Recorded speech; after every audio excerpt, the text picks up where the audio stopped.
Welcome to Positive Atheism English channel. Today in our program, My Life with Gora, an autobiography of Srimati Saraswati Gora, an atheist. I am reading out you the chapter in Gandhiji's ashram, and I am continuing it from where I had left in the last episode.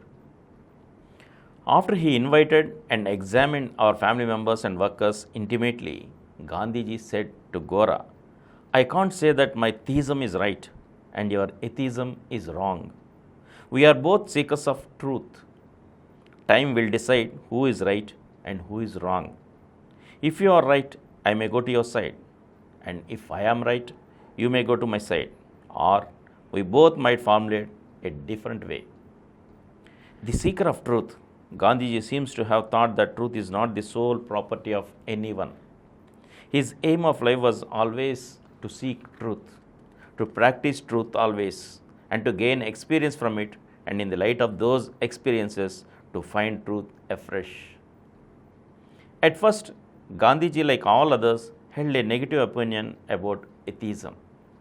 He seemed to have thought that he should not hold a negative opinion about anything before knowing about it and examining it. That's why he learned about atheism through Ramaswamy. He recognized and prized the value we had given to the atheist way of life through our practice to equality, especially towards social equality. Social equality does not mean just treating people of all castes and religions equally. There must also be mutual respect between men and women, and they must achieve equal opportunities. When we all call ourselves atheists, we are not only transcend caste and religion and treat all men as equal, but we also transcend gender differences and treat men and women equally. Transcending superstitions and ignorance, we acquire the scientific outlook and search for truth and thus gain real knowledge.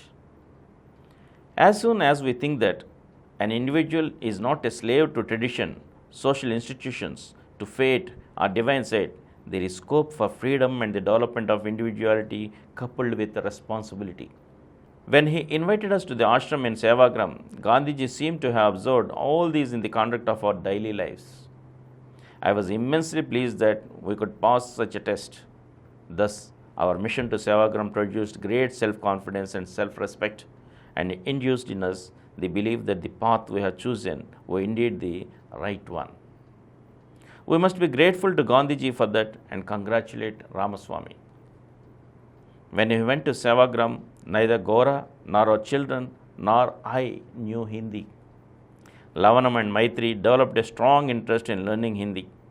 So, when we returned to Mudunuru, they started learning Hindi first from Samrajyam and then from the Hindi teacher Kaja Venkateswar Rao. Lavanam was so persistent in learning that within 6 months, he started speaking it fluently. This was an outcome of our visit to Gandhiji. I think it's appropriate to mention the circumstances which led towards establishing a Kasturba center in Mudunuru. Kasturba died while she was imprisoned with Gandhiji in the 1942 movement and was held in the Aga Khan Palace. When Gandhiji came out of prison in 1944, they collected 74 lakhs of rupees and presented to him on his birthday, October the 2nd.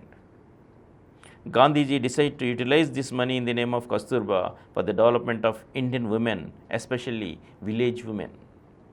He founded an institution called Kasturba Memorial Trust and handed the money to it. Mrudula Sarabhai acted as the first secretary for the trust. She was the manager of the jute mills in Ahmedabad. She was the daughter of Ambalal Sarabhai. Thanks to Gandhiji's influence, she dedicated her life to serve the country ever since she was a young girl.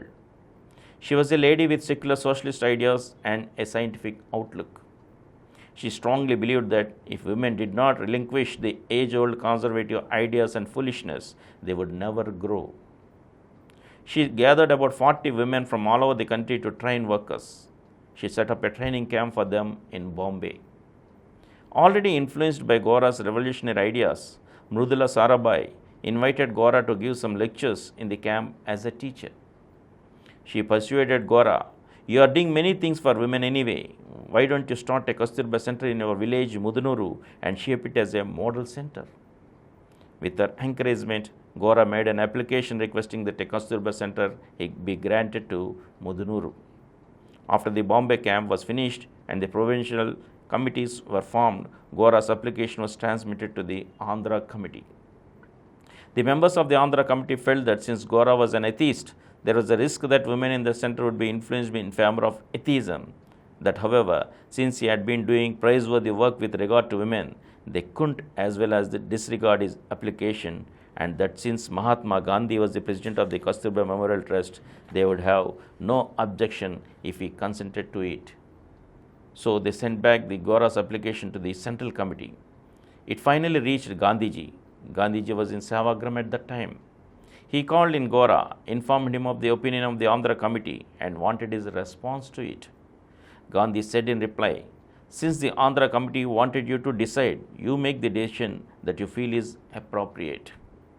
Gandhi smiled and said, "You should start the center right away."